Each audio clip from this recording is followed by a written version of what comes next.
150，还有4楼。对，它实际上就是免费，它也计时费的。对，只是说你不要付。对。它也计费，就像前面那个，它4块8什么的都给你算钱的，给你换成钱，就告诉你，他有个目的告诉你，帮你省多少钱。没办法啊，来的人少就做的人少啊，他们也不愿意坐在一起。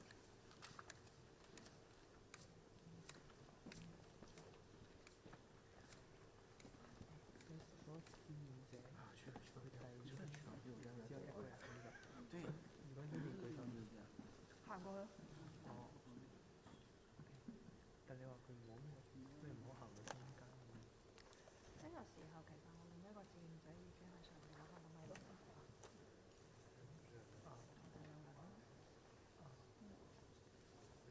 已經開始錄起了。已經開始錄了。在前面準備開始了。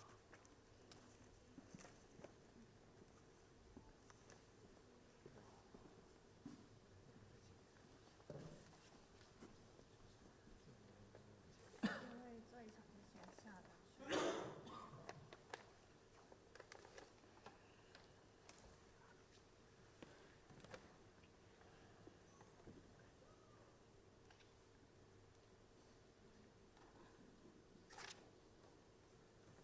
開機了是吧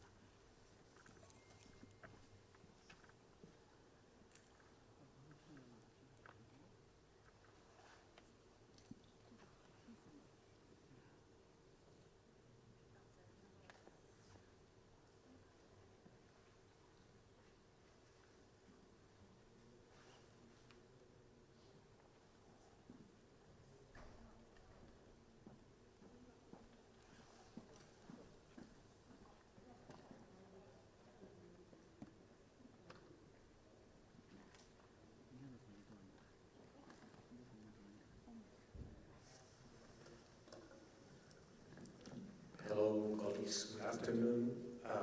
We are still waiting for some more people to join us. If we can give 5 more minutes, if it is fine for you. Thank you for being on time, to all those that made it on time. We know that this room is a little bit behind, but we will wait 5 more minutes, okay? Thank you.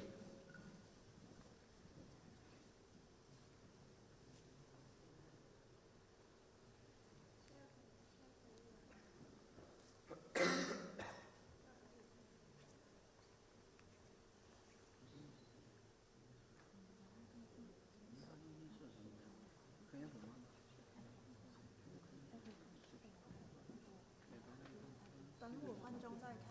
这里面直接录了，可以，直接录了，这里没关系。等他随便什么时候上去直接。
everybody. Good afternoon.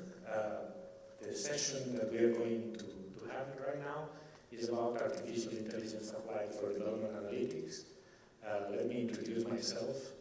This session, by the way, is not going to be broadcasted, so it's only in person. So people that we're going to attend from online venues are not going to be able to connect. So this gives us some advantages that we will be able to interact more with you. We will have at the end of the session a specific slot of time for questions and answers, so that makes more interactive the session. So I am Gonzalo Gomez, I'm the Chief of Knowledge and Data Management of the Independent Evaluation Office of UNDP. It sounds very long title, right? And I have the privilege to be here with my team that is behind, actually the brains behind AIDA are here. They will be presenting the tool to you. Why Independent Evaluation Office? And I was having a conversation during lunch with a colleague from UNDP. You know, UNDP is the largest, or one of the largest entities of United Nations. It stands for United Nations Development Program. So basically our mandate has to do with human development, with poverty alleviation, environment, and we have so many things in our portfolio. And the Independent Evaluation Office is called specifically independent because we are independent from the management of UNDP. The top or the head of UNDP, which is the administrator, reports to the executive board, and we, as independent body of oversight, report to the executive board as well. It's good that you know this before I embark in the presentation, so you can know the context of where we are and what we do. In general, what we do is we evaluate the programs and the projects that UNDP has in different country offices. We have close to more than 150 offices in the world, and each office has the country program agreed with the countries. You know, United Nations has this cooperation framework agreed at country level that is more or less 4 or 5 years. And for each UN agency, we have a program, which is a country program. And in this case, we evaluate the country programs. And we see, triangulating the data and seeing the evidence, how much of the progress that they intended to achieve was achieved or not. And we look at the theory of change and so on. So what is the structure of a typical evaluation report? You have the introduction, the description of what you are evaluating in the country, but then we have 3 main elements. One is findings, is what you are finding specifically when you are doing your evaluation work. Then conclusions is, what is the conclusion after the finding? The finding can be something that can be improved or something that is positive. The conclusion will allow you to draw something that we call recommendations. And is when we recommend to the office or to the country what elements can change from the way they are implementing the programs or the projects. So remember, findings, conclusions, and recommendations. This is the basis of our evaluation reports, and this is what we are going to talk about. So, why AIDA? AIDA is the Artificial Intelligence for Development Analytics. What we wanted to do is use the analysis of the data that we have in IO with the help of artificial intelligence. Okay, can you enable this one? Okay. So this is the content. This is the content for today. Let me move here so I can read better. You have the content for today is this introduction that I'm going to do. Phase 1 will do one of my colleagues, the application, phase 2, and then at the end, the questions and answers. So in the introduction, let me start with this. We have a database that we already have for many years that is called the ERC system, which is the Evaluation Resources Center. Here, every office that conducts evaluation was uploading their reports. And we, conducting evaluations, were uploading the reports there as well. But here, let me give you one differentiation in terms of what happens when a country office uploads the reports, headquarters units, funds and programs, and headquarters. We have two different sources of data. One is centralized evaluations that are conducted by us, and decentralized evaluations that are conducted by consultants that the country offices request them to do the work, right? So all the data that we have is unstructured data, is text. Here, in our system, we have the evaluation planning, the upload of reports that I was telling you, and we track the management response. So basically that system allows us to know when a recommendation is being implemented and if it is being implemented and what they are specifically doing to address that weakness that we found.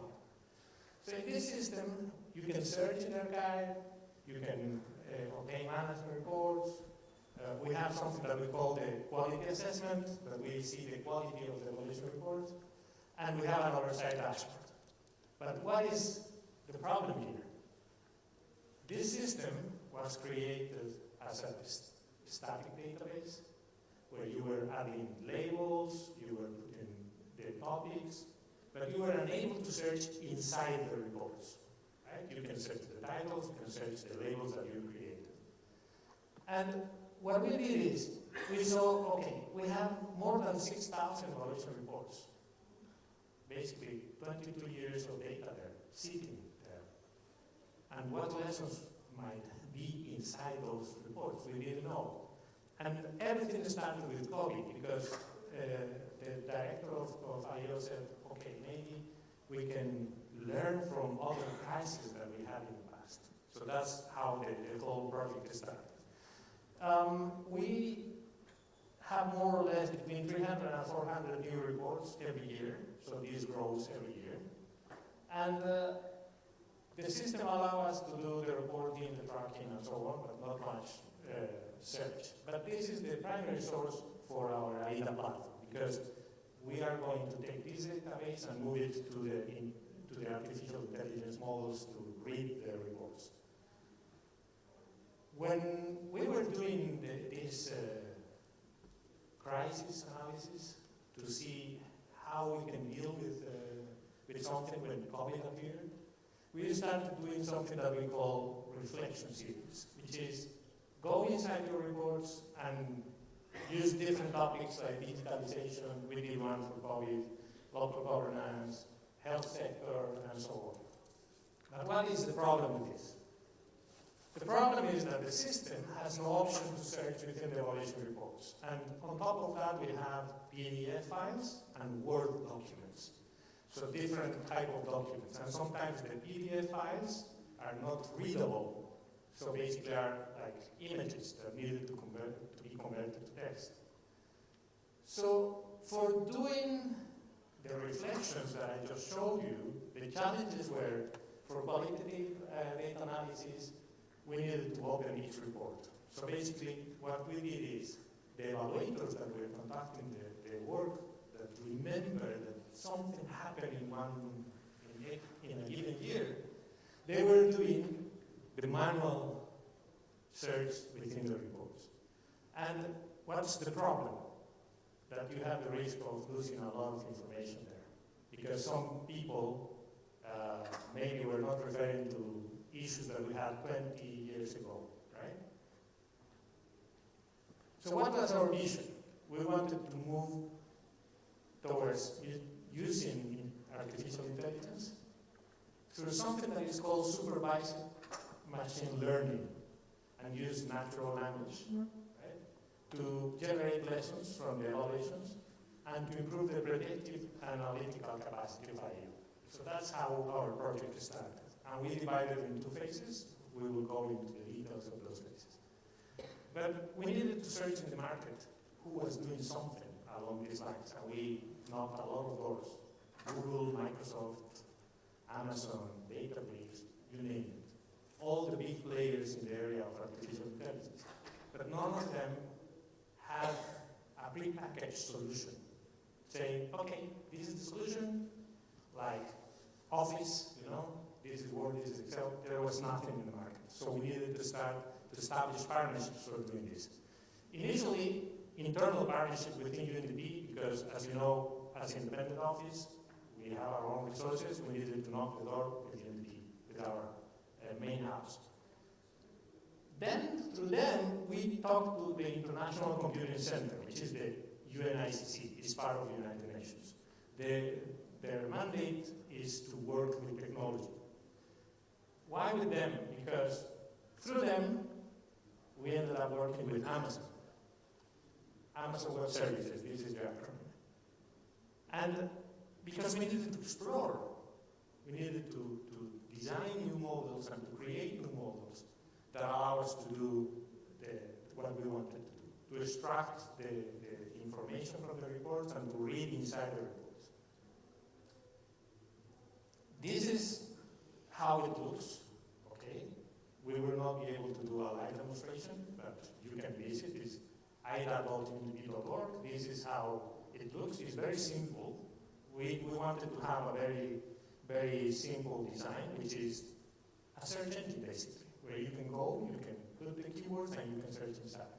And we always say, ask AIDA, because AIDA will give you the answers, and we will go through the details. Let me stop here. I will pass to Anish, who will explain the phase one of our project. Hi, my name is Anish Pradhan. I'm the IT specialist for UNDP. I've been working on the AIDA project for the last 2 years, and slightly more than 2 years. So I'm going to go through what we did in phase one.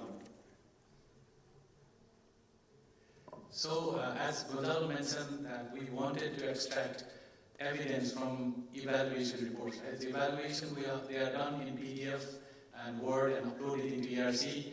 And how are we going to extract those evidence was our main question. Right? So we went using this vendors, Amazon, UNICC, to develop a solution. And this is the overview of the solution. So what it does is, if you look at it,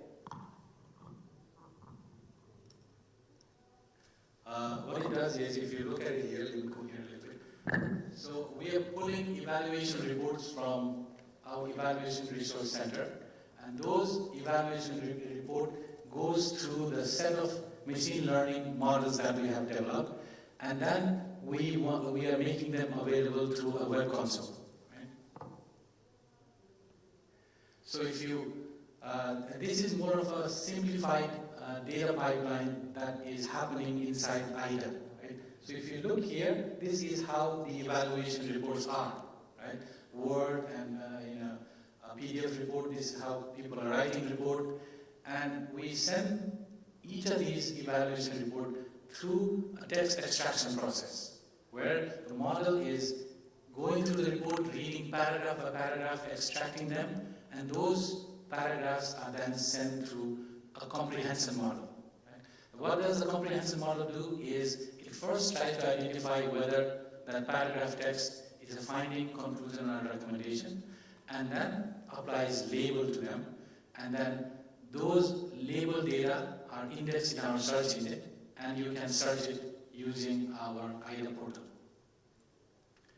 So it wasn't an easy task. Right? We have 170 country offices all over the world. Right? Everybody is doing evaluation. We have guidelines on how to write evaluation, but there is no one design layout. Like the report should be written in this kind of format. Right? They have guidelines that the evaluation must have finding, conclusion, recommendation, but there is no guidelines on layout. Right? So it's not easy to design a machine learning platform who we can ask to go inside and read from this page, these are finding, and so the next page is recommended. It wasn't easy, right? So one of our biggest challenges was how to extract these paragraphs. And we wanted to extract at a paragraph level, not at the sentence level, right? So and these reports were also in multiple formats, double column, tables, footers, headers, right? So what we did is we implemented two solutions.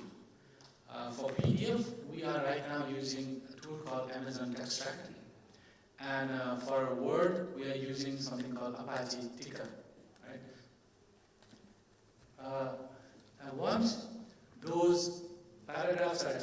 extracted, well, they go through this machine learning model, right? So the main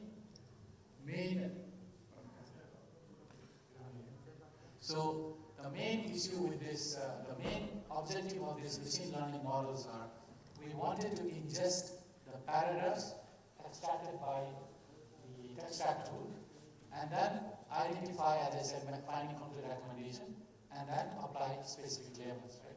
So what we did is we ended up developing 3 models. One model was to identify whether the paragraph is finding complete recommendation, and the next 2 were identifying what kind of labels will go with those paragraphs. And so we used Amazon Comprehend to develop those 3 models. But it wasn't that simple to develop model, right? You need to train the machine learning model with the training data set. So how we did that was, we had to develop a set of taxonomy. Right? So the taxonomy was developed using UNDP's areas of work. UNDP has set of areas of work, and then we also have, what we did is we also built a custom labeling platform within our ERC system. And we hired a team of 6 labelers. So they were basically opening each evaluation report, extracting, finding complete recommendation, adding it to the platform, and labeling them. And so the data set, the training data set was close to 40,000 paragraphs. Right? And those paragraphs were used to train these models. So just to go inside the hood of those models, how it looks, right? So you see here, the evaluation reports are first brought into an S3 bucket inside the Amazon architecture, and they are then sent through the text track process. And you can see those text tracks, every line, there is like every PDF or Word document, all the paragraphs are extracted in a text file. And every line of that text file is a paragraph text. And then that report is then sent through, first through the FRC model, that's the model that we use to identify finding complete recommendation. The model gives confidence number. So the output is like that, very numerical. Right? And then those paragraphs then trickle down to thematic model and down to the non-thematic.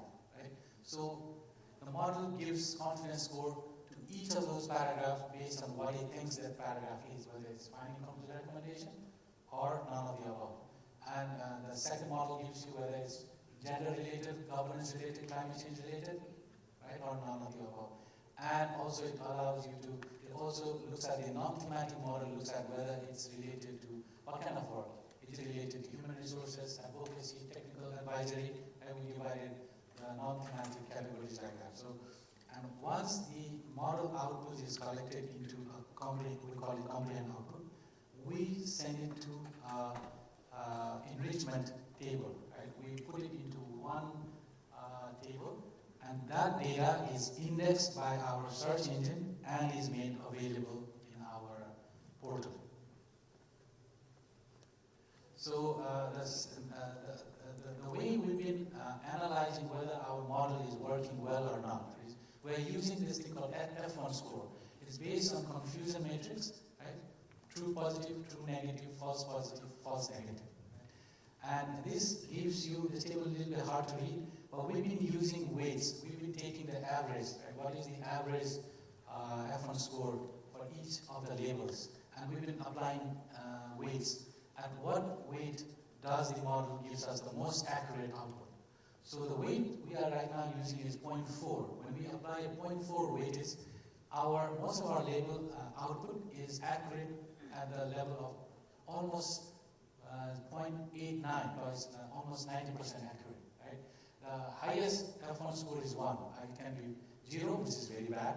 Right? If it is 1, it's everything is correct. So we have the average right now is 0.89. So this is the architecture of how our AIDA phase 1 looks. Right? So we have, basically I have walked you through most of the component already, and it just gives you what are the component behind the scene. Right? And now we're gonna do a demo. We are not able to show you the live site So we have a 3-minute video. Can you please play the video? AIDA, or Artificial Intelligence for Development Analytics, is the latest initiative from UNDP's Independent Evaluation Office. AIDA is a platform that helps development professionals find information in a smart, efficient, and innovative way. AIDA uses artificial intelligence and machine learning to extract evidence from our archives, providing quick and easy access to over 5,000 digital evaluation reports dating back to 2002. By extracting and labeling information, it enables smart searches for detailed meaning within the required context.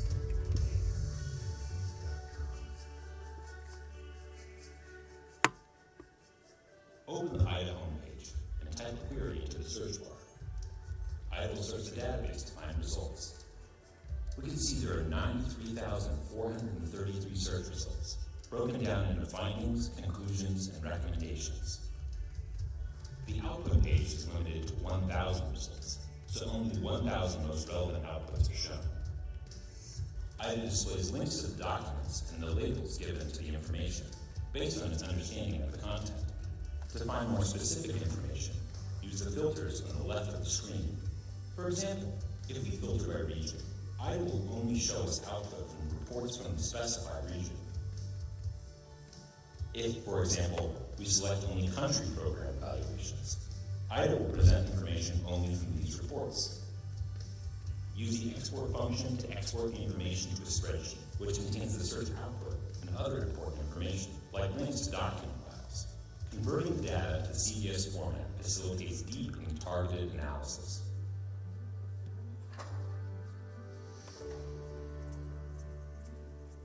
The best path to analyze AIDA's output depends on our specific goals. Here are 2 tools that can help us obtain relevant insights from the output: multiple word searches and pivot tables. As AIDA extracts relevant information at a granular level, we can use this Excel formula to do multi-word searches within the paragraphs. Simply add a column, paste the formula, and select your keywords. For example, if we wish to search for gender-related issues within the access to justice output, we can use keywords like women, woman, girl, and gender. Then, all we need to do is filter true to see the relevant paragraphs. We can also use the export output to create pivot tables, a helpful tool that allows us to compare and identify trends. For example, we can use the table to analyze which countries the relevant output comes from. With pivot tables, we can quickly format AIDA's data to give us clear breakdowns of available insights and help us target our analysis further. Ready to get started? Go ahead and ask AIDA.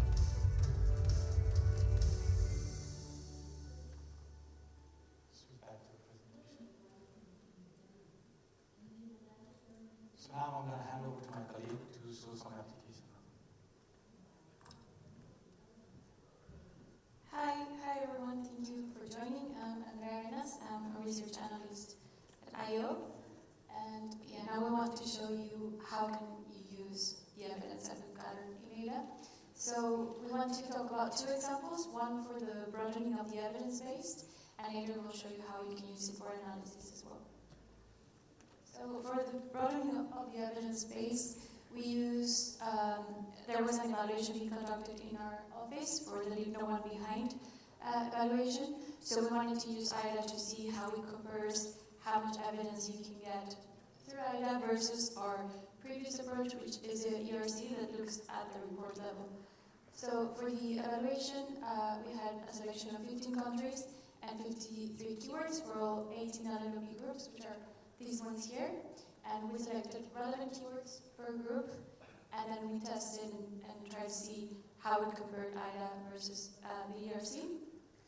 So here in this graph, you can see that AIDA found much more evidence across regions and across LNOP groups. So the columns are the regions, and then here you have the groups, and you can see that, for example, the ERC focused a lot on the Asia-Pacific region and on the women and girls group. But AIDA was able, because it's searching at the granular level of the paragraphs, it was able to identify much more evidence across regions and groups. So because many times you have relevant information that if it's not in the report title, you won't be able to find it through the ERC unless you go and look at every paragraph. So this can save a lot of time in that sense. And then now for the analysis and how you can use that broadened evidence base, we think this is for the same evaluation, the legal one behind evaluation. And we think there are at least two approaches that you can use, but it really depends on you and how your specific research problem. You can do an inductive approach, where you have the relevant evidence that you gathered already, and from there trying to see if there are any patterns that are pointing to a theory or a more general finding. Or sometimes you also have previous knowledge, like a theory, that you then want to test and see if there's evidence that relates to that or that it is challenging it. So we want to talk about one of these approaches very fast, the deductive approach. So this is for one specific group within the ANCE evaluation for the disabilities group. So we know that many times we're not starting from scratch. There are already things that we know and previous knowledge that we have. So in this case, we had an evaluation conducted by the IO in 2016 about disability inclusive development at UNDP.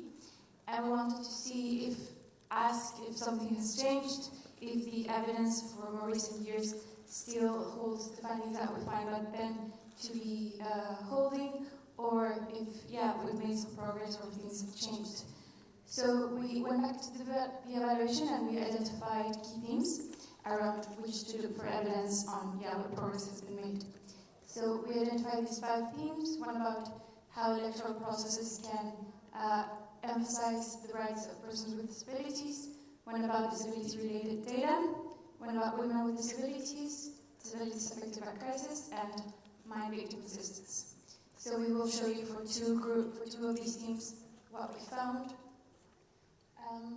So for each theme, before that, we identified relevant keywords, and like you saw in the video, when you export the data, you can, through Excel, find and search for the specific keywords very quickly. So for each theme, we identified these keywords. We used this Excel formula for columns to try to identify overlaps, and quickly, when you put through, you can see if there's relevant evidence. So we'll show you just from 2 of these themes.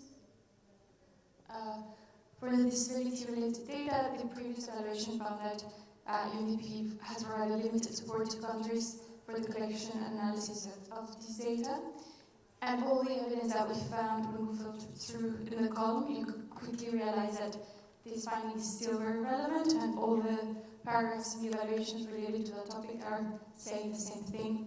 So really, not a lot of progress has been done there. And these are just a few examples from these reports. And then, for women with disabilities, the 2016 evaluation found that only a few examples targeted interventions for women with disabilities specifically.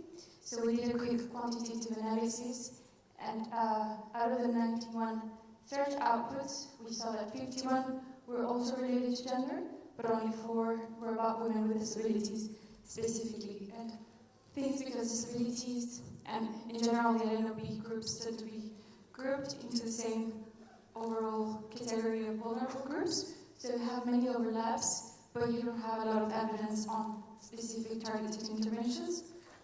But when you just put women with disabilities or girls with disabilities, AIDA can help you quickly find these very scarce pieces of evidence around specific topics. So this paragraph is an example of that. Okay, and then we're going to talk about phase 2, and I'll give the floor to Nisha.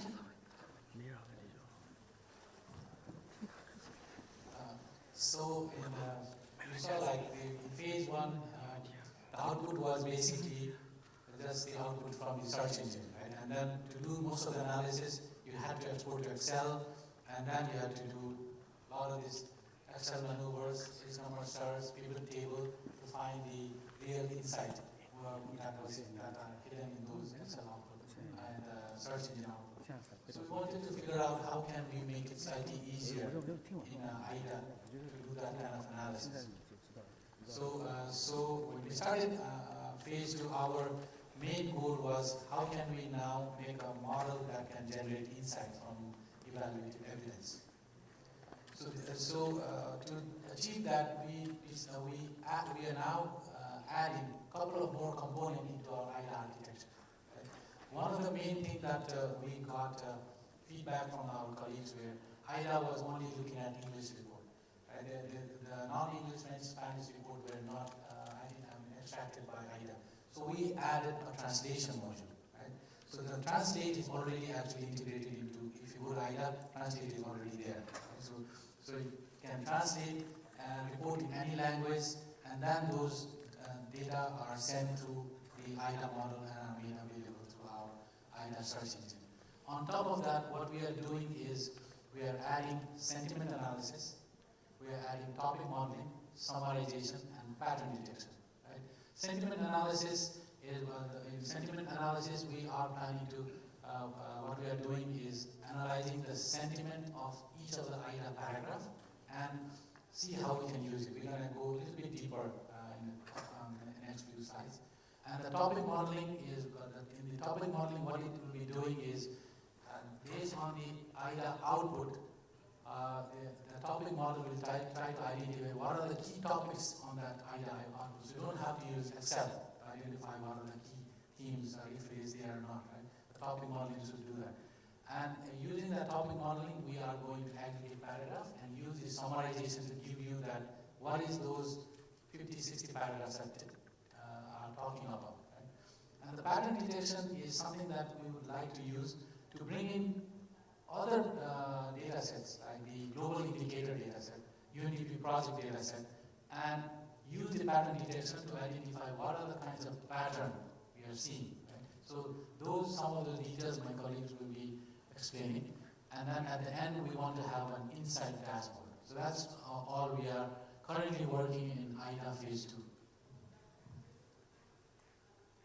And now give it to who wants to explain the more detail of phase 2. Thank you. Good afternoon, everyone. I'm Boaz Izek, Senior Data Analyst with IO. I'm part of this wonderful team. I'm going to walk you through the deep dive, or actually the separate parts of what Anish was talking about. So first is expansion. I think one very important thing here is that we're living in working in silos, right? So first we're developing AIDA and we're using that for our office, and then the question is, so what? Who's using this? Or how do we scale this? So what we did is we connected with UNICC, the United Nations Information Group, which is housing all the information offices of UN, more or less, and presented to them AIDA. So this is what we have, this is the value we can add, and this is developed, right? We have invested a significant amount of resources and time and energy in developing AIDA.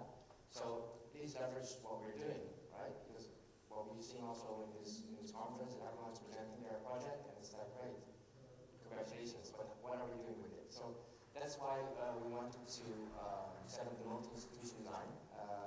Essentially, not much change there, but if you look at the original architecture, it's a bit simplified here. We're doing the same thing. The only thing that we're doing is that instead of having only ERC at the beginning of the pipeline, we set up APIs and connections to the UNICC database, right? And we use that as a direct database, also to simplify our work, right? So you can imagine that saying, hey, we have AIDA set up and we want to ingest reports from 30 agencies and 30 offices. That's going to be a lot of work. So we said, let's leverage UNICC, right? If we make sure that every agency is uploading their reports in UNICC, and we can create a direct connection with UNICC and put it into our architecture, and then make it readily available through their portal to AIDA that we have. But also if they say, okay, we need that to have in another kind of dashboard, another infrastructure, okay, good, we have an API, and we can create like custom connections there. So we try to leverage this, what we have now, the architecture, but also give them the options of, like, you can connect with us, right? And then you can use it in your way, in your web platform or internally, whatever you want. Next part is translation, like Anish just said. That was one of the major, not challenges, but comments we had. Okay, what about the other languages, Francophone countries, for example, is only English evidence, is that the only evidence we have? What about the Spanish reports, even the ARA, right? So we said, okay, let's look for opportunities to translate it. And it's not only about the evidence that you ingest, right? It's not only about the evidence that we have available, but also in terms of how our models are working. Right? So if you go back to phase 1, you see, like, for instance, the training data sets that we're doing for comprehend, text track coding, all these models are built on English language. Right? So it's not possible to throw in French words, Spanish words, all the other languages. It will not function because it's natural language processing. Right? So we actually need to translate everything to use our models there. It looks a bit complicated, but actually it's very simple. So we made sure that we have a translation feature in there within the pipeline. So as you can see here in the middle, after it being extracted, we're using actually metadata there, right? So if we have reports and we have metadata on the language of the reports, this goes to the language model that we have. So okay, well, this is French, and then automatically being translated. We're not translating and discarding the original text.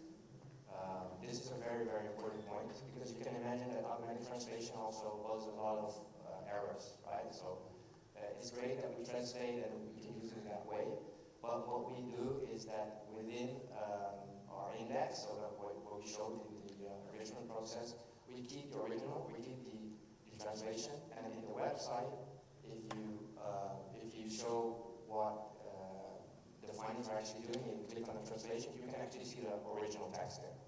So this is a very important feature. The next about sentiment analysis, I'm just going to ask Andrea real quick to join me here.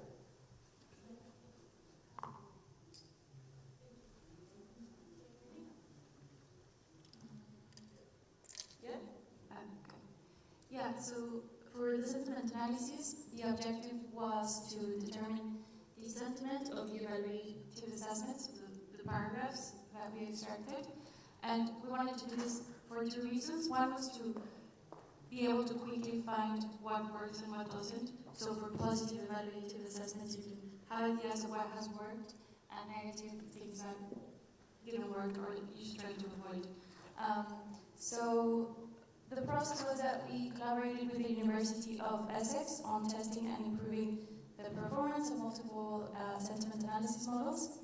Then we also created and then improved a coding methodology and an intercoder agreement, which are 2 very important documents to make sure that the training data is valid and reliable. All the coders need to have the same understanding of what positive and negative means, which can be tricky for UN language and evaluation reports language.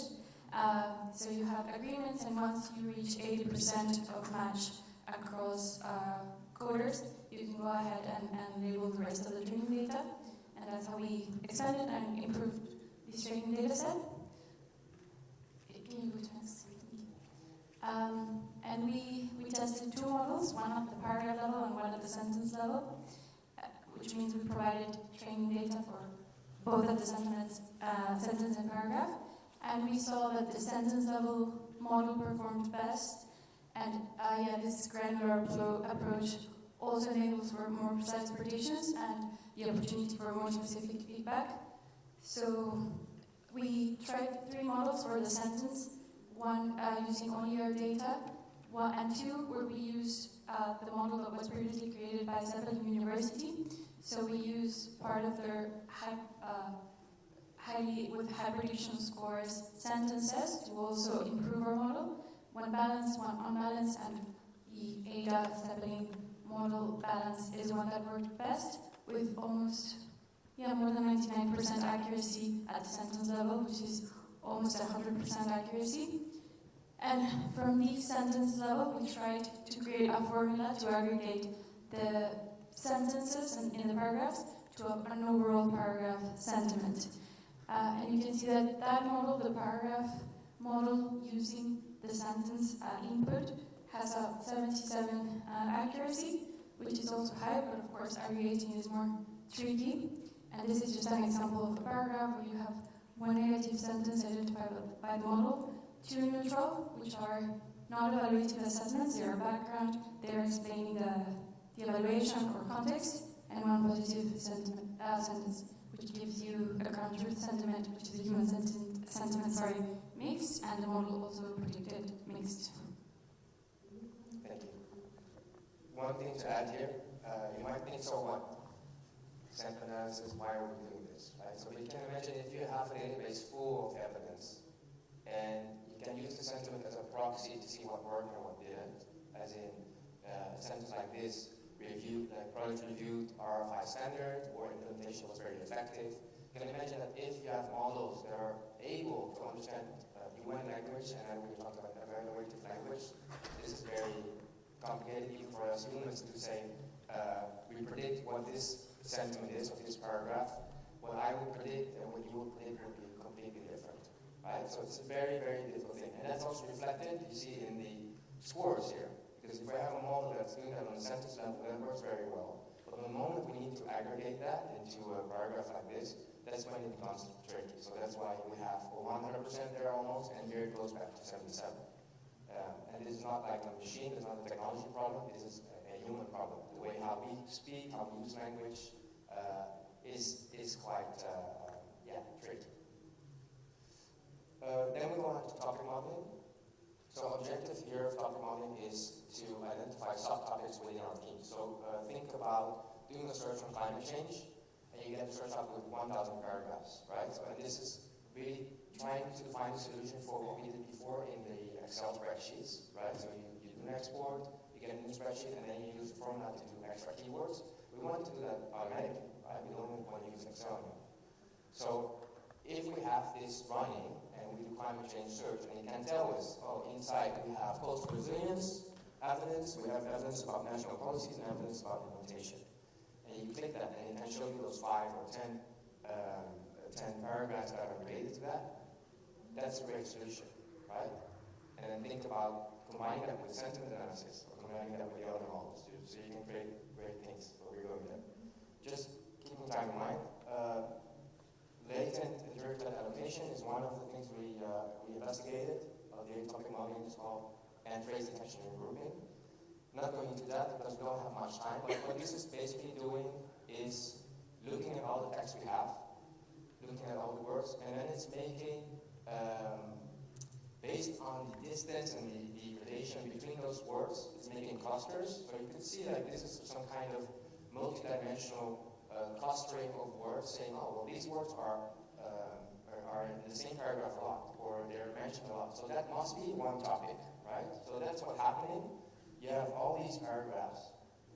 It's drafting a list of topics, and each topic, like this one, has a list of words, where it says this word is the most important, and this word is the least important, right? And based on what we have here, looking at the paragraphs, it's going to say, well, this paragraph is having words 1, 2, and 3, therefore it must be part of cluster 9.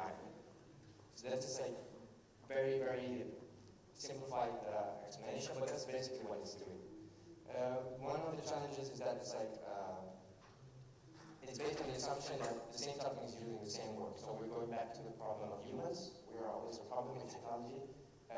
We're not always using the same words. We have different authors, different countries, different topics. So how I would write about one topic is not the same as another person. That's one. Second is, because of this approach, you have a lot of words and a lot of topics. Another approach is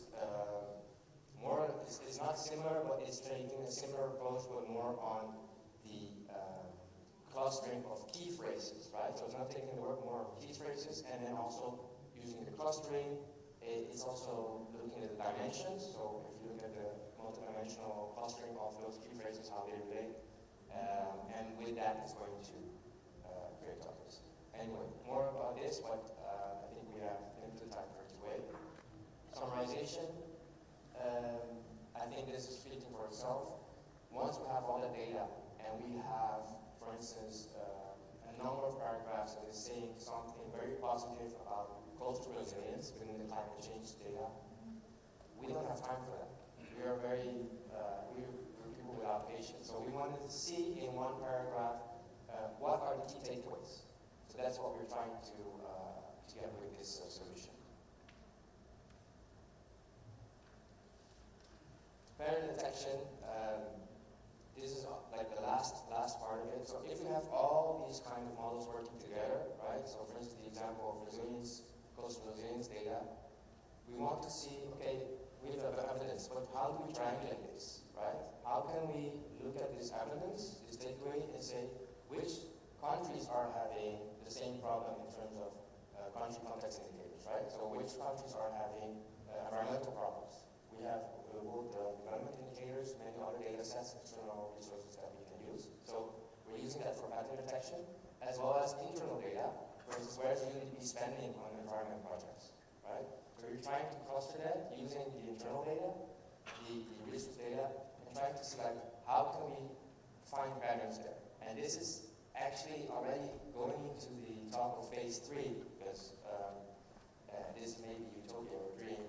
But what if we reach a state that we have evidence of the past, we have data about the country context, about what UNDP is doing in terms of what kind of environmental projects, other kinds of projects, and based on that data, we can even model, and I'm not going to causation here, but we even model some kind of prediction of like, well, countries with these kind of contexts, where UNDP is doing these and these kind of activities, have very, very positive evaluation evidence. And then you see where I'm going to is the predictive capacity of AI, right? So we're not there yet, but that's like our vision and where we want to go. AI telling us, well, in these contexts, this and this and this is working. Might be good to look into that. Of course, with humans, but it's guiding us in terms of like how can we drive sustainable development. So that's where this is going towards. Finally, it needs to rise. I think that's important for everything. It needs to have a good website, user interface needs to be good. This is also something that's being revamped. But I think, I hope you will use the platform in the future and see that for yourself. And then the last point is really the last slide, so then we can go to Q&A for 3 minutes. Ethics, because ethics is and remains a big topic, especially with the rise of AI. What is supervised and what's not supervised. So I'm going to talk about that. Yeah, thank you. So we wanted to talk about briefly about these ethical issues and how we are addressing or trying to address them. You can't really see what's written here, but first one characteristics of ethical for AI for social good is explainability and interpretability, which refers to identifying the best goal that is both useful for the user and that is possible through AI, and that it makes sense using AI to achieve this goal. And I think for doing this, we were very clear at the beginning on what we wanted. We want to use this data to be able to create insights that are useful and make use of all these knowledge that we have hidden there. But we also have to redefine the goals as we started this process and we see what's possible and what makes sense and what doesn't. Privacy protection, all our data is public, some of the evaluation reports are public, so we really don't have any problems there. Data infringement or data manipulation refers to when you have data biases or data leakages ingrained in the AI model. And some of these are easy to mitigate. For example, at the beginning we were thinking of only using evaluations that had really high quality, but we were missing out on a lot of relevant information, so we included everything. Some of these biases are not easy to mitigate. For example, what WDIs do you include for the insight model? Do you use GDP to measure good progress, but then what biases you're bringing when using a specific WDIs indicator? So that's not too easy. And then human-centered interventions means just putting the humans at the center, talking with them, being able to iterate and create the platform for them. So we've been having a lot of meetings with our evaluators, we've been participating in evaluations like the LMB. Right now we're working on another evaluation synthesis for SDG 17. We've been working with country offices like the one in Mexico to see if this really makes sense for them or what they want to change. Fairness and discrimination. Translation was one effort to make sure all the relevant data is included, but then we also have issues for what kind of variables you choose, because we can't use all 1500 WTA indicators, for example. So we need to be careful with that. Adaptability in user friendliness, what Portal was showing. And then finally, verification and validation. We're trying the human in the loop, where for every model you need to have humans checking, making sure everything is okay, and then also trying to use other indicators, like how does a human assessment of how positive or negative an evaluation report is compares to the prediction of the model aggregated at the report level. So we try to do these things a lot to make sure that what all the models we're building makes sense. So yeah, I'll stop here for questions. Thank you very much for your time.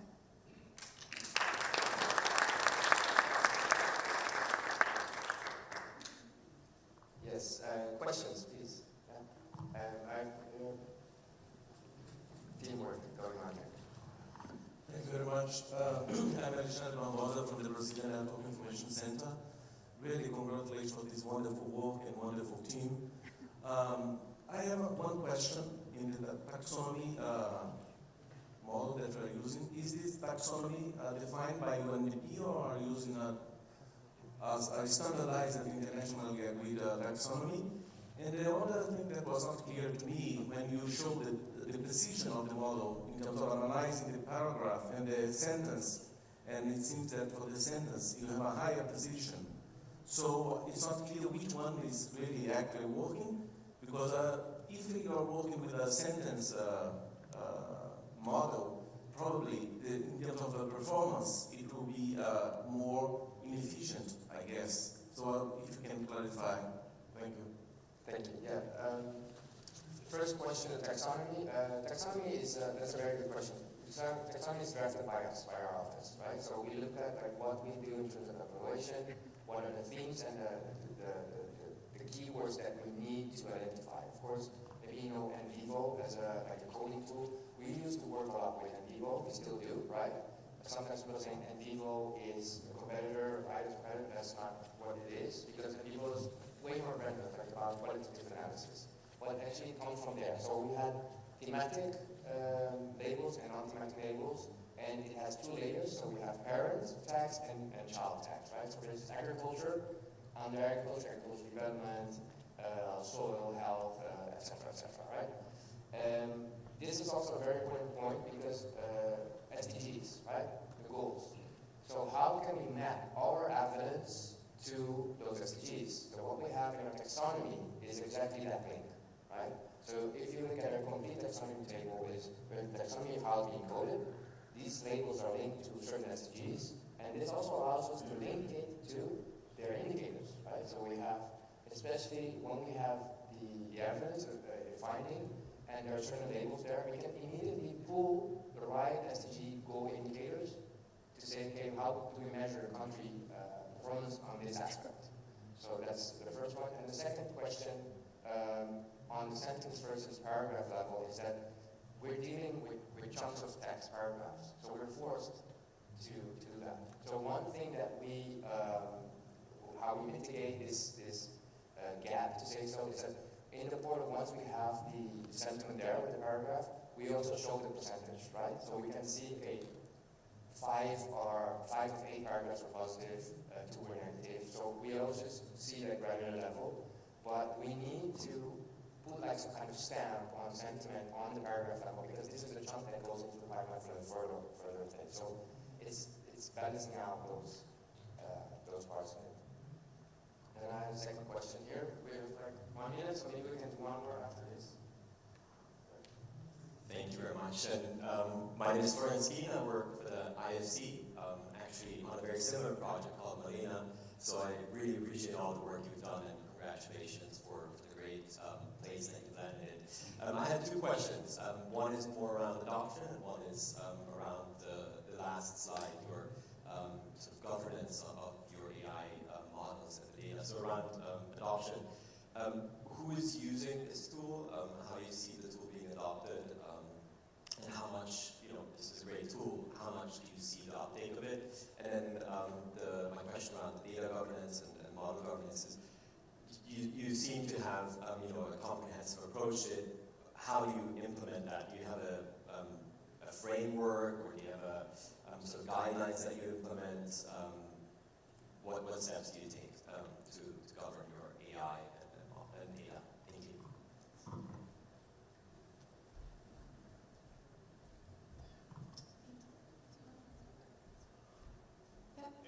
Yeah, thank you. On the first question, I think we have two main users. One are evaluators, and the others are people working in the field, in country offices, designers, or project managers. And those are the two main characters that we've developed the tool for, and the web portal and everything else.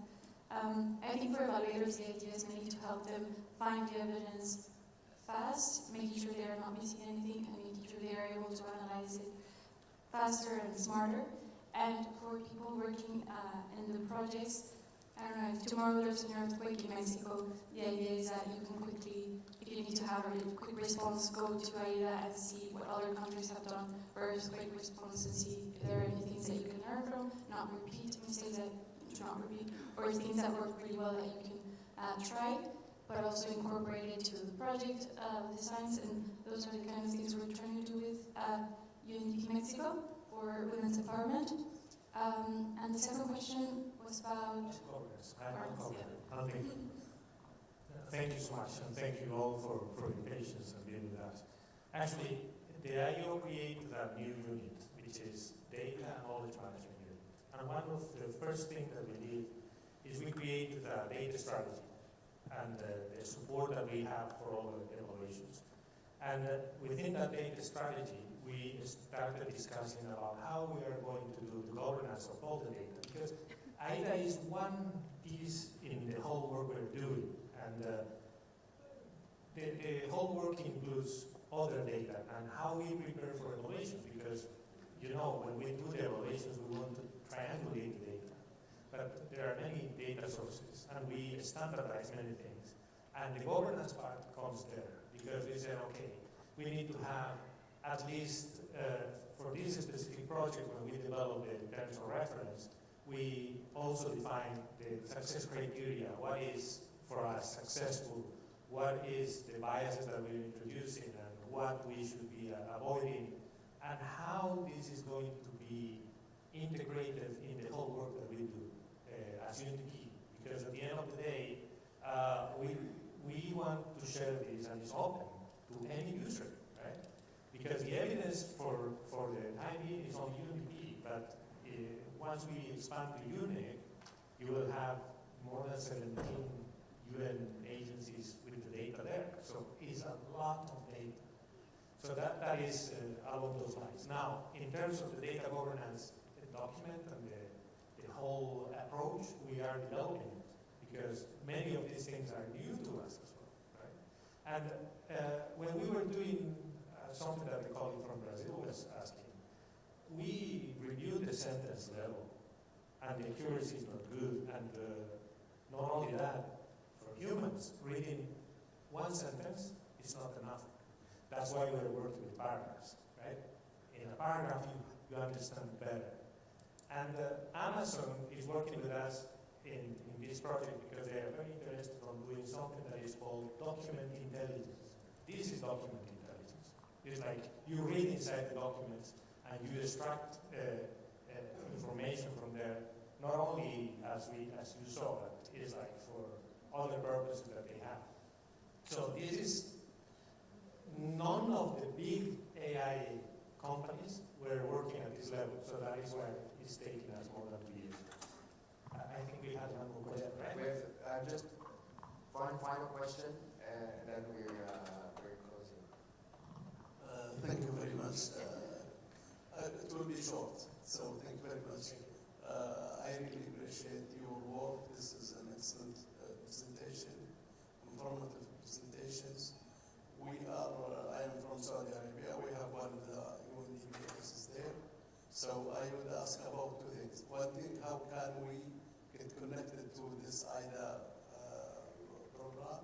The other question is there any studies or any comparison with ChatGPT with it, or something like that? Okay, thank you. Yeah, one more. Sorry. very much. Very shortly, very interesting your work. I am from National Italian Institute of Statistics, and we work about something similar. We are working about to look at a program on governance for violence against women. And our main problem is how to find the reports. Because I think that you have, if I am not wrong, a database with evaluation report. Have you already addressed the problems of where to find a good sources of data to find the report? Thank you. Thank you. Let me start.